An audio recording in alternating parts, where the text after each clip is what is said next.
દ્વારકામાં અનંત અંબાણીના પદયાત્રાને લઈને સ્વાગતની તૈયારીઓ કરવામાં આવી. સ્વાગત માટે મીટિંગનું આયોજન કરાયું અને જેમાં શારદા પીઠના સ્વામી શ્રી નારાયણ નંદજી અધ્યક્ષ સ્થાને આ મીટિંગ યોજાઈ.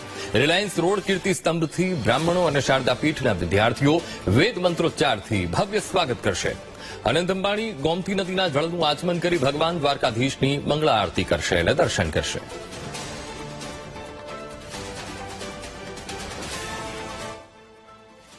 અહીં તો એ લોકો દર્શન કરવા આવતા હોય, એમની આખો પરિવાર અહીંયા દર્શન કરવા માટે આવે છે, પણ એમના મનમાં આ વિચાર આવે કે ભાઈ અમે લોકો જેમ બધા લોકો સમાજ પગપાળા કરીને દ્વારકાનાથને દર્શન કરવા માટે જાય છે તો હું પણ જાઉં.